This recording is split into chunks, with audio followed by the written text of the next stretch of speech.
Hello everyone, this is doctor SK Singh और मेरे साथ है मोहम्मद हुज़ैफा अंसारी, जिन्होंने 640 मार्क्स गेन किए हैं। कॉन्ग्रेचुलेशन अंसारी जी। और बहुत अच्छा लगता है कि ऐसे स्टूडेंट जो कि सेल्फ स्टडी के दम पे, अपने दम पे इतना स्कोर करते हैं। तो कॉन्ग्रेचुलेशन मोहम्मद हुज़ैफा अंसारी। कैसा लग रहा है आपको? Thank you sir, thank you so much sir. तो बहुत जब बहुत अच्छा लग रहा है जब आपने मार्क्स जी कैलकुलेट किए होंगे, तो अभी तो परसेंटाइल बेसिस पे आया होगा। तो जब मार्क्स कैलकुलेट किए थे तो आपको लगता था कि मेरे मार्क्स 600 से ऊपर आएंगे? यस सर, लग रहा था। लेकिन जब मैं एग्जामिनेशन हॉल से एग्जाम देकर निकला था, तब एक्सपेक्ट नहीं किया था मैंने कितने हो जाएगा। अच्छा। जी, तो आपके उसके तीनों बाद में सब्जेक्ट जब में सबसे स्ट्रॉन्ग सब्जेक्ट कौन सा रहा? Sir physics. फिजिक्स स्ट्रॉन्ग रहा? ओ भाई यस सर। साहब, बहुत सारे नीट के एस्पिरेंट का फिजिक्स सबसे बेकार रहता है, और आपका स्ट्रॉन्ग सब्जेक्ट फिजिक्स रहा है। ग्रेट, बहुत ग्रेट। सर एक्चुअली मेरे पास 12th में पीसीएमबी थी, hmm. Maths and bio both 11th 12th में। अच्छा अच्छा अच्छा। जी तो मतलब कि फिजिक्स को स्ट्रॉन्ग कैसे बनाया आपने? क्योंकि फिजिक्स आप कह रहे हैं कि मेरा स्ट्रॉन्ग रहा है, कैसे स्ट्रॉन्ग बनाया? जी सर, न्यूमेरिकल्स पे तो ज़्यादा फोकस किया बहुत, हम्म और अलग अलग टाइप के न्यूमेरिकल्स जो भी जहाँ से लिया, और रिवीजन बार बार करते रहे। नहीं तो हम्म सर भूलने के चांसेस बहुत रहते हैं।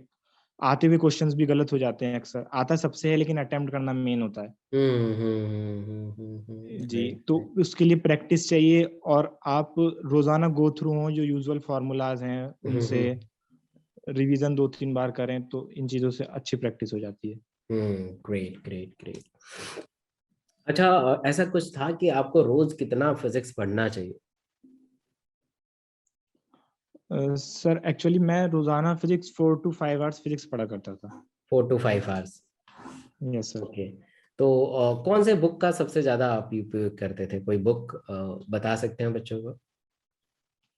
सर एक तो मतलब एनसीईआरटी के न्यूमेरिकल्स, जो हम्म एनसीईआरटी एग्जाम्पलर प्रॉब्लम्स हैं वो, और हम्म। एनसीईआरटी एक्सरसाइजेस कंप्लीट, जो और लास्ट में एक्सरसाइज के पीछे, जो लास्ट चैप्टर के लास्ट में पीछे। एक्सरसाइज हैं वो कंप्लीट। और सर ओके। लास्ट ईयर के क्वेश्चंस जो भी 30-35 ईयर्स प्रीवियस ईयर क्वेश्चंस, उन्होंने तो बार बार किया सर, क्योंकि आप लास्ट टाइम तक बताते रहे थे कि हम्म। उन्हें जरूर करिए, उन्हें जरूर करिए, तो उन्हें तो सर ऐसा हो गया था कि माइंड में सेव हो गए थे। पीवाई के जो प्रीवियस ईयर के क्वेश्चंस रहते हैं, उससे यस आपको सर। फायदा मिला था फिजिक्स में? कि कैसा, मतलब कैसा सर अनुभव रहा? सर बहुत फायदा हुआ उससे, और वो अब बहुत अलग अलग टाइप के डिफरेंट क्वेश्चंस होते हैं वहां पर, हम्म। तो उनसे एक कॉन्फिडेंस भी बिल्डअप होता है। अगर सेम टाइम पे क्वेश्चंस करते हैं तो कॉन्फिडेंस बिल्डअप नहीं हो पाता। नहीं हो पाता है। जी, इसीलिए वो केमिस्ट्री काफी को हेल्प कैसे मिली थी। आपने प्रिपेयर किया? केमिस्ट्री को कैसे आप प्रिपेयर करते थे? केमिस्ट्री सर 3 कैटेगरीज हैं: physical, organic and inorganic. Hmm sir physical तो न्यूमेरिकल्स देखे जहाँ से भी, और मैंने तो प्रदीप के जो एक्स्ट्रा प्रॉब्लम्स दिए हुए होते हैं, क्वेश्चन हम्म। सिर्फ पढ़ना नहीं है, क्योंकि इतना टाइम नहीं होता कि इतना थ्योरी की टाइम गो है, थ्रू होंगे। क्वेश्चंस कर रहे थे आप? एनसीईआरटी रीड करके सिर्फ क्वेश्चंस क्वेश्चन फिजिकल कर। केमिस्ट्री में। हम्म। और इनऑर्गेनिक में सर कहीं से मैंने कुछ नहीं पढ़ा, सिर्फ एनसीईआरटी। हाँ, वो तो पूरा टोटली एनसीईआरटी ही रहता है, इनऑर्गेनिक को कहीं से जी, पढ़ने की लेकिन जरूरत नहीं। एनसीईआरटी को ही इतनी बार रिवाइज किया कि मतलब बहुत ज्यादा बार, जो एकदम क्लियर हो जाए सब। राइट राइट और राइट।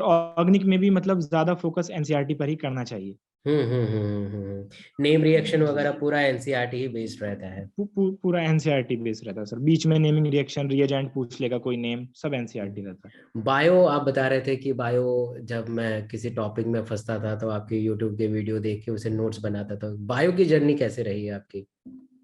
सर बायो की जर्नी, सर मैं बताता हूँ आपको। मैंने आपको बताया पहले कि मेरी फिजिक्स स्ट्रांग थी, हम्म।